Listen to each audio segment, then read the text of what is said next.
Assalamualaikum warahmatullahi wabarakatuh. Sebelum saya mulai untuk pembahasan pertemuan kali ini, saya mengucapkan terlebih dahulu taqabbalallahu minna wa minkum minal aidin wal faizin, mohon maaf lahir dan batin. Setelah lebaran kita kembali lagi beraktivitas,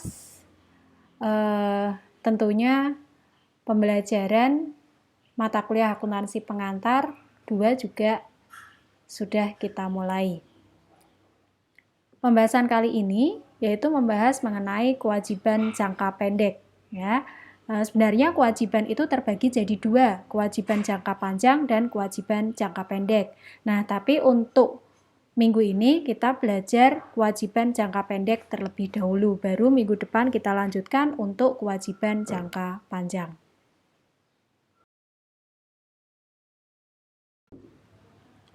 Kewajiban sendiri adalah kewajiban kini entitas yang timbul dari peristiwa masa lalu, yang penyelesaiannya diperkirakan mengakibatkan adanya pengeluaran sumber daya entitas. Jadi kewajiban itu sendiri adalah kewajiban untuk saat ini, tetapi diakibatkan dari peristiwa masa lalu. Atas apa? Pengeluaran sumber daya dari entitas tersebut. Karena kali ini membahas mengenai kewajiban jangka pendek, jadi sebenarnya apa yang dimaksud dengan kewajiban jangka pendek? Yaitu kewajiban yang dibayar dalam waktu 1 siklus operasional atau kurang dari 1 tahun pada tanggal neraca. Klasifikasinya seperti apa? Yang pertama, ini mengharapkan akan menyelesaikan liabilitas atau kewajiban tersebut dalam siklus operasi normal. Yang kedua, memiliki liabilitas atau kewajiban tersebut untuk tujuan diperdagangkan. Yang ketiga, kewajiban atau liabilitas tersebut jatuh tempo untuk diselesaikan dalam jangka waktu 12 bulan setelah periode pelaporan. Dan yang terakhir, tidak memiliki hak tanpa syarat untuk menunda penyelesaian liabilitas atau kewajiban selama sekurang-kurangnya 12 bulan setelah periode pelaporan. Karena jangka pendek, jadi masanya hanya 12 bulan atau 1 periode setelah pelaporan. Berikutnya untuk jenis-jenis dari kewajiban jangka pendek yang akan dibahas pada pembahasan kali ini, yaitu terdiri dari utang usaha, kemudian dilanjut berkaitan dengan utang wesel atau biasa disebut dengan wesel bayar. Ini nanti ada wesel berbunga dan wesel tanpa bunga, gitu ya. Berikutnya utang pajak. Utang pajak ini nanti ada 3 pembahasan, gitu ya. Pajak pertambahan nilai atau biasa disingkat dengan PPN, kemudian pajak penghasilan badan dan pajak penghasilan karyawan PPh 21. Selanjutnya membahas mengenai utang dividen, kemudian utang garansi, utang kontingensi, dan yang terakhir utang jangka panjang yang masuk dalam kategori jangka pendek. Utang usaha. Apa itu utang usaha gitu ya? Utang usaha adalah utang yang timbul di dalam entitas tersebut atas usaha yang dijalankan dari entitas itu sendiri. Nah, utang usaha ini ya, jumlah yang belum dibayarkan atas barang atau jasa yang telah diserahkan atau diselesaikan dari supplier. Jadi ketika ada supplier memberikan barang atau jasa, tetapi entitas tersebut belum melakukan pembayaran, maka ini masuk dalam kategori utang usaha. Tentunya ini sudah bukan barang asing lagi gitu ya, karena saudara sudah pernah belajar mulai dari semester 1 kemarin, sudah dikenalkan dengan apa itu transaksi utang. Kemudian yang kedua, di sini ada kaitan pembahasan mengenai pengakuan, yang mana utang usaha itu pengakuannya pada tanggal penyerahan barang atau penyelesaian jasa. Jadi diakui pada tanggal penyerahan barang atau penyelesaian jasa dari transaksi tersebut. Berikutnya, Bagaimana dasar mencatatnya? Yaitu dasar yang digunakan untuk mencatat atas utang usaha yaitu menggunakan faktur pembelian. Nah, yang biasanya terjadi berkaitan dengan perjanjian pembelian, misal nih ada termin 210N30, maka di sini memiliki arti ya, jadi ini mengulas saja, mengingatkan kembali. Ketika ada termin 210N30 artinya pembelian akan diberikan potongan sebesar 2% jika dibayarkan dalam waktu 10 hari dan jangka waktu dari kredit tersebut selama 30 hari. Apakah terminnya seperti itu terus? Tergantung ke perusahaan dalam memberikan termin tersebut. Ada yang 310N30, ada yang 510 end of month. Jadi tergantung perusahaan ketika memberikan perjanjian atas pembelian. Sekarang ilustrasi dari utang usaha ya, atau contoh dari utang usaha. Di sini ada kasus PT Kenanga tanggal 1 November 2018 membeli peralatan secara kredit sebesar 20 juta rupiah dengan syarat pembelian 210N30. Nah, maka jurnal yang harus dilakukan yang pertama yaitu pencatatan pada waktu tanggal 1 November 2018. Membeli peralatan secara kredit. Karena di sini secara kredit berarti perusahaan tersebut ya tidak mengeluarkan kas, tidak mengeluarkan uang, tapi menambah utang perusahaan. Sehingga jurnalnya tanggal 1 November debitnya persediaan 20 juta, kreditnya utang dagang 20 juta. Nah, bagaimana ketika misalnya dilunasi pada tanggal 10 November 2018? Ketika dilunasi tanggal 10 November, berarti di sini harus diperhatikan dengan adanya syarat pembelian 210N30.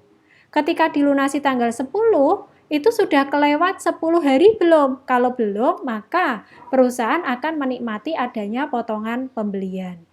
Nah, jurnalnya ya karena di sini belum melebihi dari 10 hari, maka dia mendapatkan potongan pembelian sehingga kas yang dibayarkan tidak lagi sebesar utang dagang senilai 20 juta, melainkan dipotong 2% dari utang dagang. Maka jurnalnya tanggal 10 November 2018 debitnya utang dagang karena sudah dibayar, maka utang dagang yang awalnya berada di sisi kredit berpindah menjadi debit 20 juta. Kreditnya kas karena melakukan pembayaran menggunakan uang, maka kasnya keluar sehingga kasnya di posisi kredit 19.600.000. Kenapa jadi 19.600.000 tidak 20 juta? Karena perusahaan mendapatkan potongan 2%, melakukan pembayaran sebelum ya kelewat 10 hari setelah transaksi. Sehingga 2/100 dikali 20 juta. Ketemu potongannya 400.000. Maka kas yang dibayarkan 20 juta dikurangi 400.000 sehingga 19.600.000. Kemudian kreditnya ya potongan pembelian sebesar 400.000. Nah, tapi bagaimana ketika itu dilunasi tanggal 15 November 2018? Karena melebihi ya 10 hari setelah transaksi, berarti perusahaan tidak memperoleh apa yang namanya potongan pembelian. Maka jurnal yang dibuat pada tanggal 15 November 2018 yaitu debitnya utang dagang, kreditnya kas sebesar utang dagang tersebut 20 juta. Setelah pembahasan mengenai utang usaha atau utang dagang, maka kita membahas mengenai utang wesel yang biasa disebut dengan wesel bayar gitu ya. Nah, apa itu utang wesel? Utang wesel di sini adalah janji janji untuk melakukan pembayaran sejumlah tertentu pada waktu yang sudah ditentukan. Nah, utang wesel ini diterbitkan untuk melunasi utang atau membayar pembelian. Dapat bersifat jangka pendek atau jangka panjang. Kalau itu kurang dari 1 tahun atau 12 bulan, maka masuknya dalam kategori utang jangka pendek. Tetapi kalau melebihi dari 1 tahun, maka nanti masuk di klasifikasi dalam utang jangka panjang yang minggu depan kita bahas. Nah, utang wesel di sini ada yang berbunga dan ada juga yang tidak berbunga. Tapi kalau tidak berbunga bagaimana? Berarti lebih enak dong yang tidak berbunga tidak, itu ya. Sama saja. Nanti kita bahas satu persatu. Nah, kalau tidak berbunga, perlakuannya seperti apa? Nah, ini nanti akan dimunculkan dengan apa yang namanya diskon. Nah, bentuk dari wesel bayar ini ada, saya berikan contoh gitu ya, bisa dilihat ya. Sekarang contoh dari wesel bayar yang berbunga terlebih dahulu. Di sini ada kasus PT Kenanga melunasi utang dagang sebesar 20 juta pada tanggal 1 Desember 2018 dengan menerbitkan wesel bayar 90 hari, bunga 12%. 90 hari, apakah melebihi dari 12 bulan? Tidak, itu ya. Karena kalau 90 hari berarti hanya 3 bulan saja. Berarti di sini masuknya dalam klasifikasi utang jangka pendek.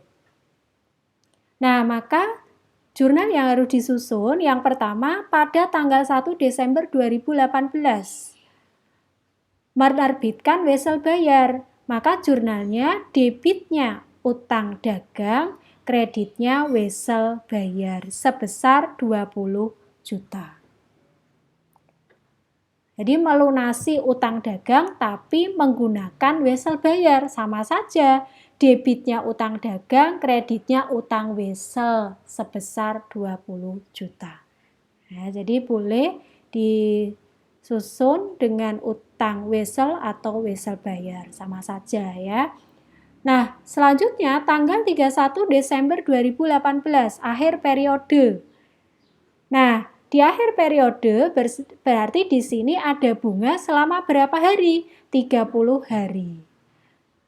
Sedangkan bunga yang diterapkan untuk wesel bayar tersebut itu 12%. 12% ini untuk berapa hari? Untuk 1 tahun. 1 tahun itu ada berapa hari? 360 hari. Maka penghitungan bunganya berarti 30.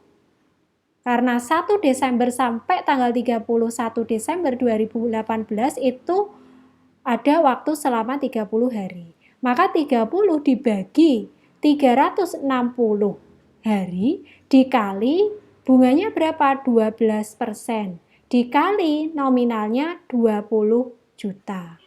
Sehingga ketemu beban bunga 200.000. Maka jurnalnya tanggal 31 Desember 2018 debitnya beban bunga 200.000, kreditnya utang bunga 200.000 karena belum dibayarkan gitu ya.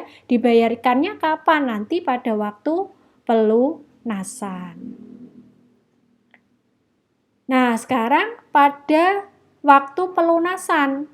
Pelunasannya karena itu wesel bayarnya jangkanya 90 hari, berarti Desember, Januari, Februari.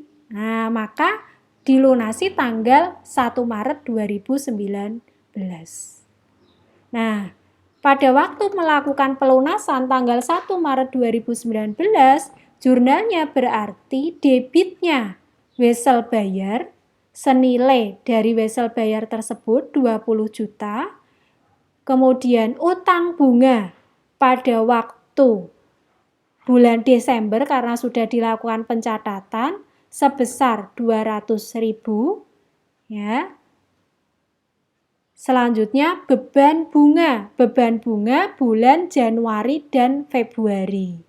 400.000. Kok bisa gitu ya? 90 dikurangi 30 bulan Desember, maka tinggal 60. 60 dibagi 360 hari dikali bunganya 12% dikali nominal wesel bayar 20 juta. Sehingga ketemu beban bunga 400.000. Baru kreditnya kas yang dibayarkan. Berarti wesel bayar 20 juta ditambah bunga selama 90 hari. Yaitu 90 per 360 kali 12% kali 20 juta. Ketemunya 600.000. Sehingga kas yang dibayarkan di posisi kredit 20.600.000.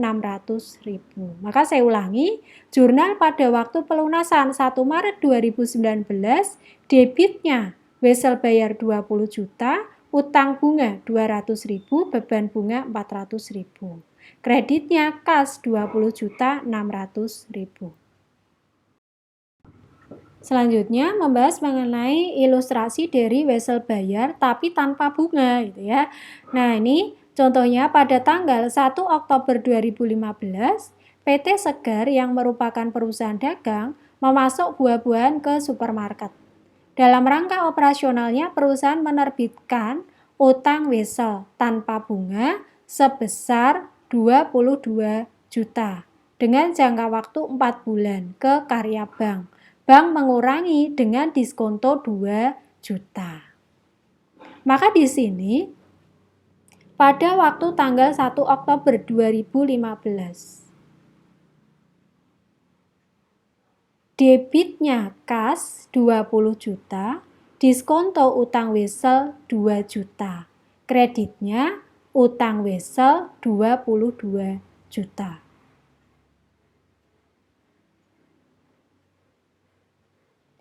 Kemudian pada tanggal 31 Desember 2015, akhir periode tahun 2015, Oktober, November, Desember, maka ada 3 bulan. Sedangkan jangka waktu dari wesel tersebut yaitu 4 bulan. Maka cara menghitung bunganya 3/4 dikali 2 juta.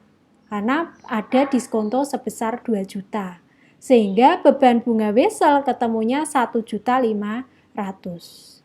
Jurnal tanggal 31 Desember 2015 berarti debitnya beban bunga wesel, kreditnya diskonto utang wesel senilai 1.500.000.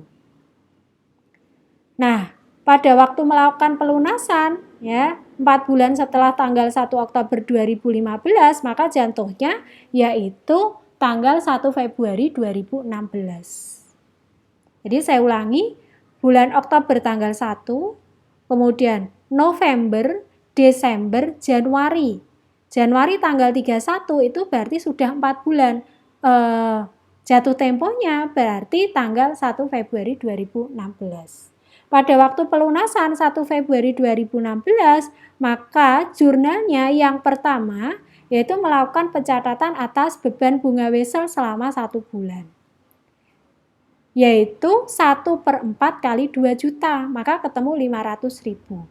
Sehingga jurnalnya debitnya beban bunga wesel, kreditnya diskonto utang wesel, 500.000. Kemudian melakukan pencatatan atas pembayaran utang wesel. Maka jurnalnya debitnya utang wesel, kreditnya kas 22 juta. Jadi walaupun tanpa bunga, di sini ada yang namanya diskonto. Ya, diskonto 2 juta.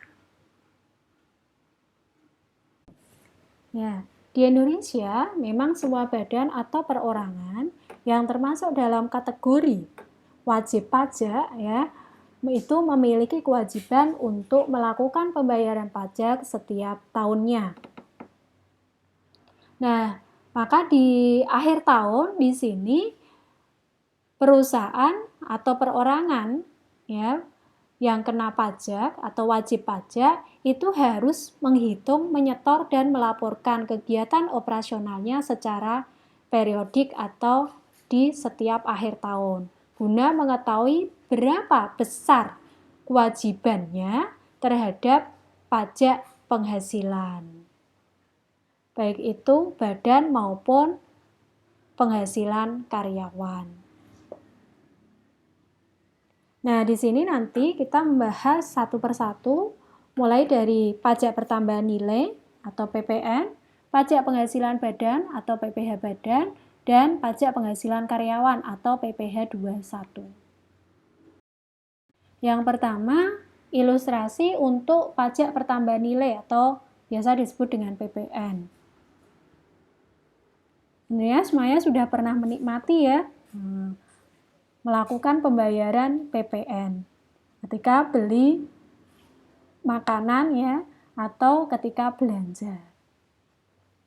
Nah, di sini kasusnya pada tanggal 10 Maret 2015, ini PT Sejuk membeli barang dagangan secara tunai sebesar 15 juta dan merupakan barang kena pajak atau BKP, yaitu dikenakan pajak 10%. Sistem pencatatan barang dagangan yang dipakai dengan sistem perpetual.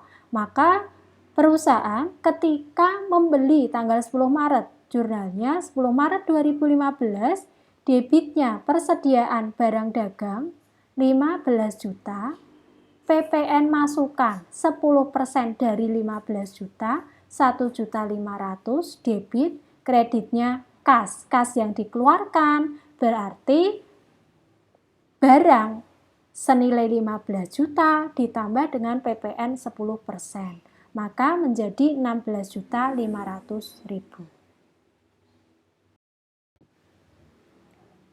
Berikutnya untuk ilustrasi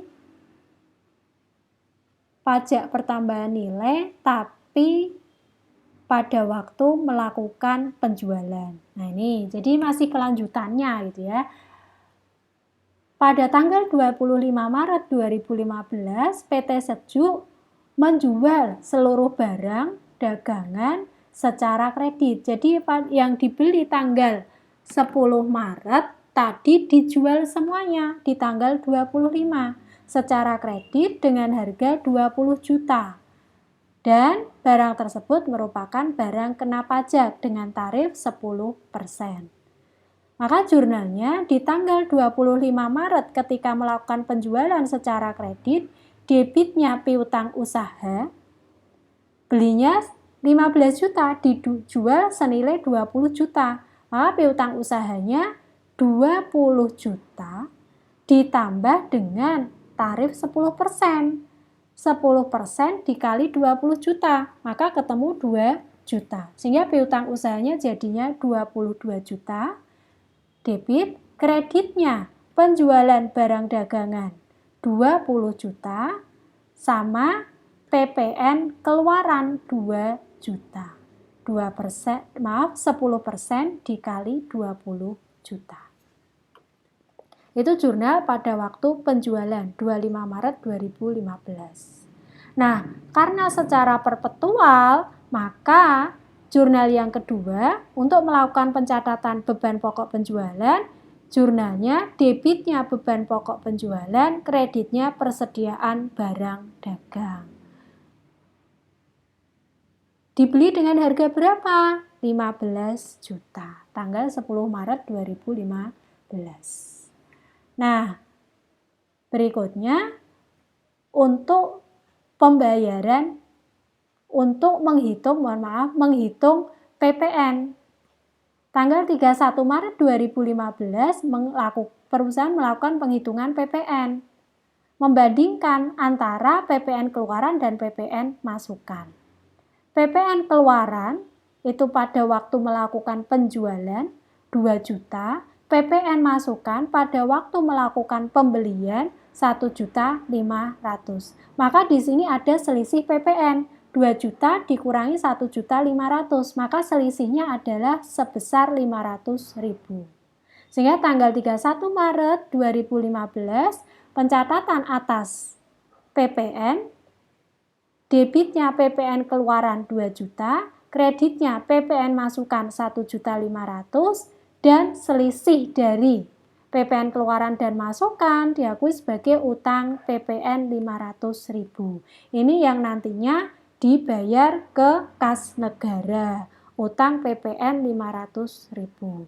Nah, pada waktu melakukan pembayaran ke kas negara, maka jurnalnya debitnya utang PPN, kreditnya kas sebesar 500.000. Selanjutnya, ilustrasi dari PPh Badan Pajak Penghasilan Perusahaan. Nah, di sini kasusnya pada akhir tahun 2015, PT Cipta melaporkan laba atau keuntungan sebelum pajak menurut Undang-Undang Perpajakan sebesar 500 juta dengan tarif pajak 25%. Maka di sini perusahaan melakukan pencatatan 31 Desember 2015 ya. Beban PPh Badan, debit kreditnya utang PPh Badan. Berapa besarannya? Berarti 25% dikali 500 juta. Sehingga ketemu 125 juta. Itu di akhir tahun. Baru kemudian ketika utang PPh Badan itu misalnya dibayar pada tanggal 25 April 2016, maka perusahaan baru melakukan pencatatan. Debitnya utang PPh Badan, kreditnya kas sebesar 125 juta. Selanjutnya di sini ilustrasi untuk PPh karyawan pajak penghasilan karyawan, yaitu PPh pasal 21. Perusahaan PT Maju Berdikari ini memiliki kebijakan atas pembayaran gaji karyawan yang mana setiap tanggal 25 dan rekapitulasinya itu pada tanggal 20. Penyetoran pajak dilakukan setiap tanggal 5 pada bulan berikutnya. Nah, di sini pada tanggal 20 Mei perusahaan melakukan rekapitulasi gaji karyawan, yaitu gaji yang harus dibayarkan oleh perusahaan PT Maju senilai 755 juta. Setelah dilakukan perhitungan, perusahaan melakukan penghitungan PPh 21 sebesar 11.325.000. Nah, maka di sini jurnalnya yang pertama, pada waktu melakukan rekapitulasi atas gaji karyawan, yaitu tanggal 20, karena kebijakan perusahaan setiap tanggal 20. 20 Mei 2015, maka jurnalnya debitnya beban upah dan gaji sebesar 755 juta, debit, kreditnya utang upah dan gaji, karena belum dibayarkan, maka diakui sebagai utang upah dan gaji 743.675.000. Dari mana? 755 juta dikurangi dengan besaran PPh 21, 11.325.000. Kemudian kreditnya utang PPh karyawan, PPh 21, karena belum dibayarkan oleh perusahaan. Maka di posisi kredit 11.325.000. Sehingga jurnal yang harus dilakukan pencatatan pada tanggal 25 Mei 2015 pada waktu rekapitulasi, debitnya beban upah dan gaji 755 juta, kreditnya utang upah dan gaji 743.675.000, dan utang PPh karyawan 11.325.000. Berikutnya, pada waktu perusahaan melakukan pendistribusian gaji atau melakukan pembayaran gaji tanggal 25 Mei, maka jurnalnya karena utang, upah dan gaji dibayarkan tanggal 25 Mei, yang awalnya kredit di tanggal 20 berubah menjadi debit. Utang upah PPh, utang upah dan gaji, debit, kreditnya kas sebesar 743.675.000. Baru berikutnya misalnya ya, bulan depan di tanggal 5 Juni perusahaan melakukan pembayaran, karena memang biasaannya perusahaan PT Maju seperti itu. 5 Juni 2015 melakukan pembayaran atas utang PPh karyawan. Maka jurnalnya yang awalnya utang PPh karyawan itu tanggal 20 Mei dicatat di sisi kredit, sekarang tanggal 5 Juni karena dibayarkan dicatat di sisi debit. Maka debitnya utang PPh karyawan, kreditnya kas sebesar PPh 21 yang sudah dihitung 11.325.000. Nah, berikutnya membahas mengenai utang dividen. Dividen itu apa gitu ya? Masih ingat tentunya, dividen adalah laba perusahaan yang dibagikan kepada para pemegang saham. Nah, utang dividen di sini itu diakui pada saat pengumuman dividen dalam rapat umum pemegang saham atau biasa disingkat dengan RUPS. Kemudian utang dividen itu diakui hanyalah dividen tunai atau dividen yang diberikan dalam bentuk aset. Dan utang dividen sendiri ya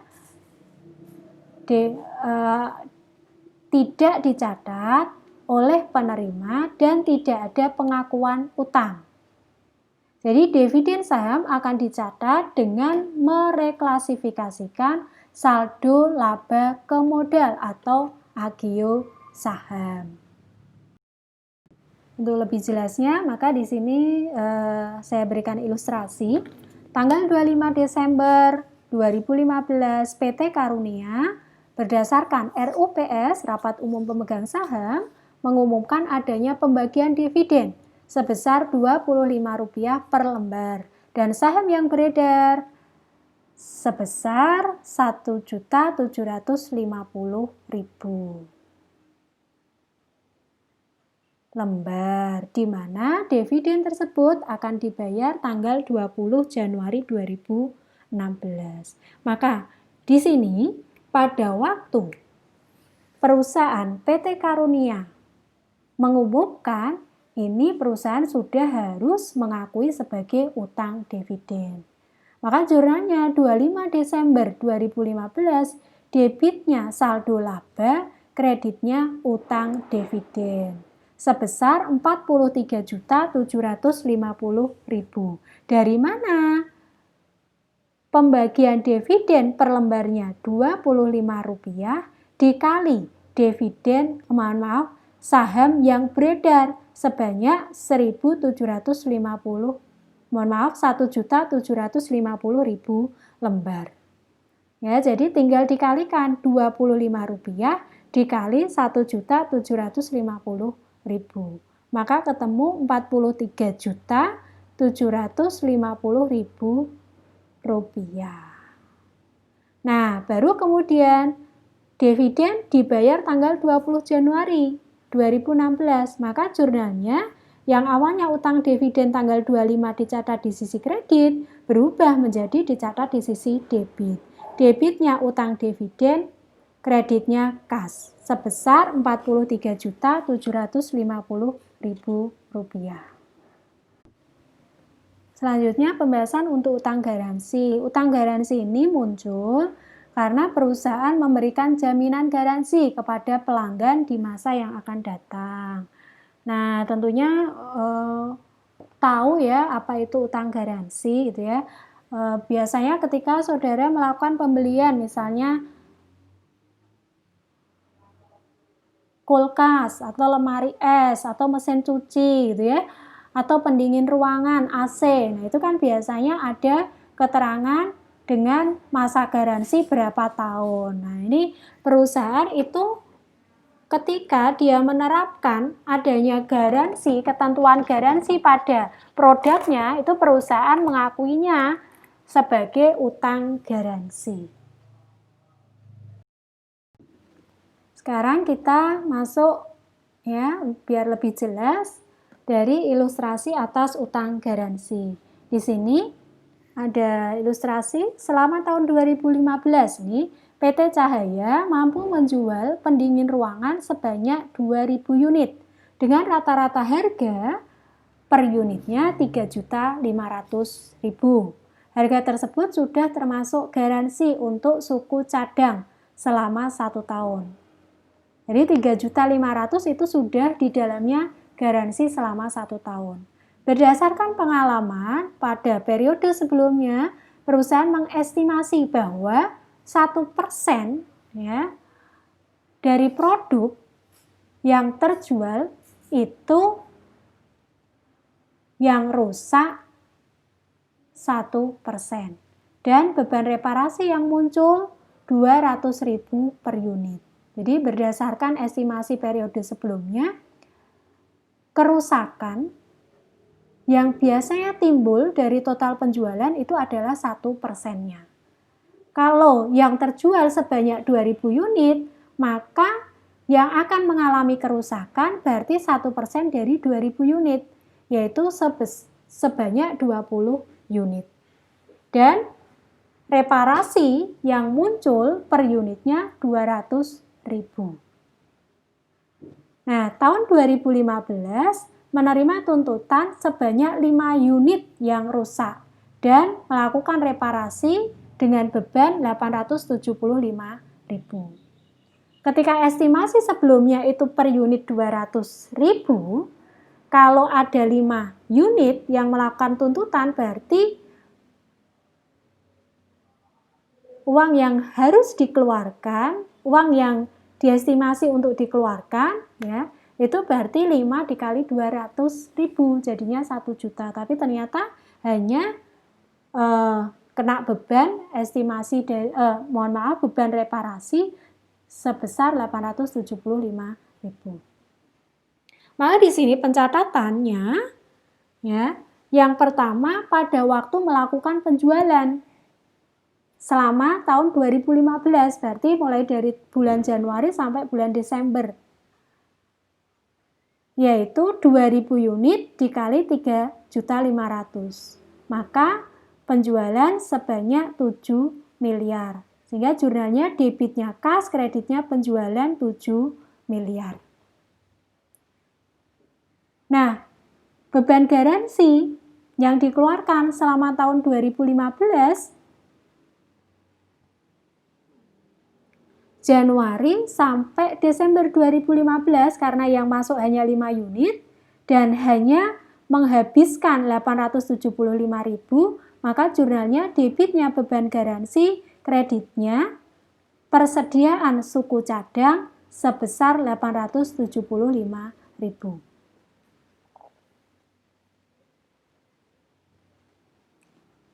Baru kemudian tanggal 31 Desember 2015 ya, akhir periode, karena sebelumnya perusahaan sudah mencadangkan 1%, ya, di mana penjualan 2.000 unit, estimasi kerusakan 1%, maka yang rusak estimasinya ada 20 unit. Nah, jumlah unit yang diperbaiki hanya 5 unit, maka masih ada berapa? 20 dikurangi 5, 15 unit yang masih menjadi tanggungan perusahaan. Nah, beban reparasi per unitnya 200.000. Berarti 200.000 dikali 15, maka estimasi utang garansi yang masih jadi tanggungan oleh perusahaan yaitu 3 juta. Sehingga di akhir periode tanggal 31 Desember 2015 perusahaan harus melakukan pencatatan atas utang garansi. Jurnalnya debitnya beban garansi, kreditnya utang garansi senilai 3 juta. Utang kontingensi. Utang kontingensi yaitu kewajiban potensial yang timbul dari peristiwa masa lalu. Dan ini keberadaannya menjadi pasti dengan terjadi atau tidak terjadinya suatu peristiwa, baik satu atau lebih di masa depan yang tidak sepenuhnya berada dalam kendali entitas. Jadi sebenarnya utang kontingensi ini juga sama gitu ya, kewajiban kini yang timbul sebagai akibat dari peristiwa masa lalu. Tetapi tidak diakui. Karena apa? Karena tidak terdapat kemungkinan entitas mengeluarkan sumber daya yang mengandung manfaat ekonomi, atau selanjutnya disebut sebagai sumber daya untuk penyelesaian kewajiban. Sehingga jumlah atas kewajiban kontingensi tersebut itu tidak dapat diukur secara andal. Maka kewajiban kontingensi atau liabilitas kontingensi ini tidak dapat diakui dalam laporan keuangan, tetapi hanya diungkapkan di dalam catatan atas laporan keuangan. Itulah kewenangan atas utang kontingensi. Nah, berikutnya membahas mengenai utang jangka panjang yang masuk dalam kategori jangka pendek. Jadi, apakah semua utang jangka panjang itu berarti langsung masuk sebagai utang jangka panjang? Belum tentu itu ya. Tapi ketika ada utang jangka panjang yang akan dilunasi pada periode berikutnya, ini harus diklasifikasikan menjadi utang jangka pendek. Kecuali ya, yang pertama dilunasi dengan akumulasi dana yang tidak diklasifikasikan sebagai aset lancar. Kemudian dibiayai kembali atau dilunasi dengan penerbitan liabilitas jangka panjang yang baru atau dikonversi menjadi saham. Jadi liabilitas jangka panjang walaupun akan jatuh tempo tetap diklasifikasikan sebagai liabilitas jangka pendek. Demikian pembahasan untuk kewajiban jangka pendek. Saya ucapkan terima kasih, tetap semangat belajar. Sebagai bentuk evaluasi pemahaman, maka untuk latihan mohon dikerjakan soal latihan 6.3 halaman 266. Pengerjaannya nanti jangan lupa melalui Sunan. Terima kasih. Sekali lagi, mohon maaf, saya akhiri. Assalamualaikum warahmatullahi wabarakatuh.